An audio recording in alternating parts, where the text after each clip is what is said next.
Et si la forêt amazonienne n'était pas seulement une jungle impénétrable? Et si elle abritait les ruines d'une civilisation oubliée, plus ancienne, plus avancée que tout ce que l'histoire officielle ose imaginer? Pendant des décennies, on a cru que l'Amazonie n'avait jamais accueilli que de petits groupes isolés. Mais aujourd'hui, de nouvelles découvertes bouleversent tout. Des villes gigantesques, des millions d'habitants, des artefacts impossibles à expliquer. Et ce n'est pas tout, d'étranges sculptures, des têtes colossales, au visage, qui ne ressemblent à aucun peuple connu d'Amérique. Des objets mystérieux, identiques à se trouver à l'autre bout du monde. Coïncidence, ou preuve, d'un réseau mondial, oublié par notre mémoire collective? Dans cette vidéo, tu vas découvrir ce que l'Amazonie a tenté de nous cacher pendant des milliers d'années. Et pourquoi un simple sac à main sculpté pourrait tout remettre en question. Ce que tu vas entendre n'est pas dans les livres. Mais une fois que tu l'auras vu, tu ne pourras plus jamais l'ignorer. L'ignorer, Gamcock a déclaré, il ne reste que très peu de monuments anciens en Amérique. Plus de 90% des structures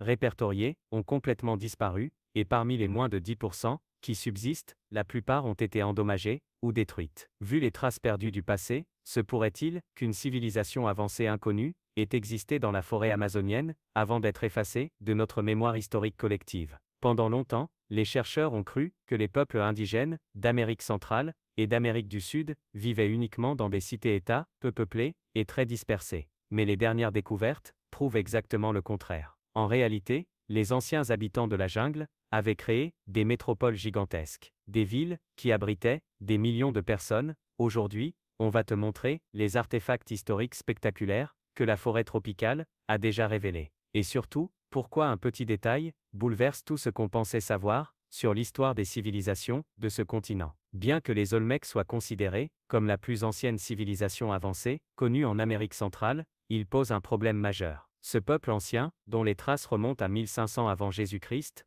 reste un mystère depuis sa redécouverte au XIXe siècle. Les questions persistent, qui étaient-ils vraiment, où vivaient-ils exactement, et pourquoi ont-ils soudainement disparu? Ce qu'on sait, c'est que cette culture mère de la Mésoamérique a laissé des artefacts étranges et fascinants. Notamment, les célèbres têtes colossales. Elles mesurent entre 1,50 m et 3,40 m de haut, et pèsent jusqu'à 50 tonnes. Sculptées dans du basalte, extrait à plus de 150 km de distance, mais au-delà du mystère de leur transport, c'est leur apparence qui intrigue. Ont-ils vraiment existé? Et si oui, alors une autre énigme apparaît, car leurs traits ne ressemblent pas au visage classique des Amérindiens. Certains chercheurs affirment qu'ils évoquent plutôt des visages polynésiens ou africains. C'est pourquoi de nombreux chercheurs alternatifs voient dans ces visages une rupture totale avec l'histoire officielle. Et s'ils venaient d'une toute autre partie du monde, et s'ils avaient traversé la moitié du globe, il y a des milliers d'années? Les civilisations antiques étaient-elles en contact direct, malgré les océans? Gracok, lui, répond non, catégoriquement. Pourquoi? Parce que selon lui, il n'existe pas de peuple indigène classique en Amérique. L'histoire génétique des peuples indigènes est bien plus complexe. Elle a été influencée par une multitude de facteurs, donc, l'apparence des têtes colossales serait beaucoup moins significative qu'on le prétend souvent. Et pourtant, selon Hancock, il existe un lien, quelque chose, qui connecte les anciennes cultures d'Amérique centrale au reste du monde. Un objet, un symbole, un indice, qui pourrait tout changer. Un sac à main, oui, un simple sac, sculpté dans la pierre. Mais ce sac détient peut-être la vérité sur notre histoire. Comment est-ce possible? Selon Hancock, il faut regarder de plus près un artefact découvert à La Venta, au Mexique. Ce site archéologique abrite l'une des plus anciennes représentations du serpent à plumes. Les Aztèques et les Mayas l'appelaient Quetzalcoatl, un dieu de paix et porteur de civilisation. Mais ici, dans cette sculpture, le plus étrange, ce n'est pas le serpent. C'est ce qu'il tient. Melciliati, une figure assise au centre du serpent, tient dans sa main un objet très particulier, un sac à main, et ce sac, on ne le retrouve pas qu'au Mexique. On le voit aussi dans l'art sumérien, et même sur un pilier de Göbekli Tepe, en Turquie, un site vieux de plus de 10 000 ans, parmi les plus anciennes structures connues de l'humanité. Alors, comment expliquer cela? Comment autant de cultures, qui ne se sont jamais croisées, ont-elles utilisé exactement le même symbole? Que signifie ce sac? Qu'est-ce qu'il cache, vraiment? L'hypothèse la plus répandue, c'est qu'il représente quelque chose de divin.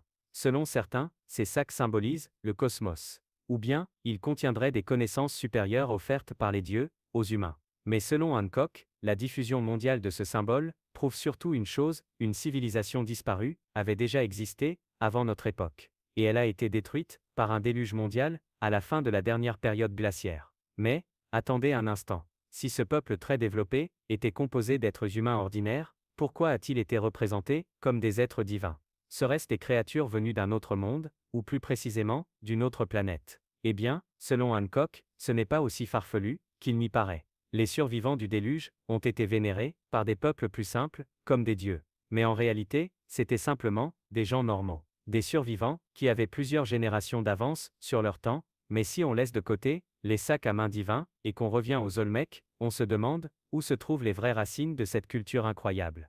Après tout, les Olmecs ne sont pas seulement considérés comme le peuple qui a introduit l'écriture et le calendrier en Amérique. Ils sont aussi vus comme la première civilisation à avoir construit des pyramides, des temples et de vastes centres urbains. Comme mentionné plus haut, les Olmecs se sont répandus le long de la côte du golfe du Mexique.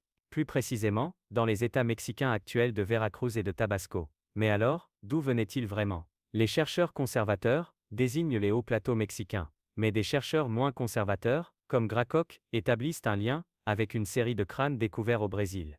Selon lui, ces crânes sont anormaux. Tout comme les têtes colossales Olmec, ils présentent des caractéristiques qu'on s'attendrait à trouver en Polynésie ou en Afrique. Sur cette base, Hancock décrit l'histoire du peuplement du continent américain comme étrange et extrêmement compliquée. Mais, il y a quelques années, ces crânes anormaux ont été soumis à des examens scientifiques. Et les résultats, ils étaient parfaitement normaux. Plus précisément, l'analyse a révélé qu'ils sont plus proches des peuples indigènes d'Amérique que de tout autre groupe dans le monde. L'idée que les Olmecs venaient d'Afrique ou de Polynésie semblait donc s'effondrer, même si les méthodes d'analyse de l'époque n'étaient pas aussi précises qu'aujourd'hui. Mais selon Hancock, des recherches récentes ont révélé quelque chose d'encore plus troublant. C'est-à-dire, la région autour de l'Australie, la Nouvelle-Zélande, la Nouvelle-Guinée et l'Indonésie. Malgré tout cela, les vraies origines des Olmecs restent un mystère. Il en va de même pour leur influence sur les civilisations avancées qui leur ont succédé.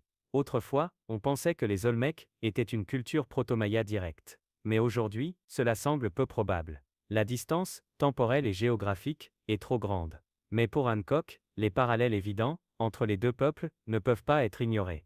Tout commence par les bâtiments monumentaux. Et ça s'étend jusqu'au mystérieux calendrier maya, qui, selon lui, a été directement transmis par les Olmecs, et pour qu'on puisse te transmettre nos vidéos directement à l'avenir, clique dès maintenant sur le bouton s'abonner. Il te suffit d'appuyer sur le pouce bleu et de t'abonner pour ne jamais manquer une de nos prochaines sorties. À très bientôt.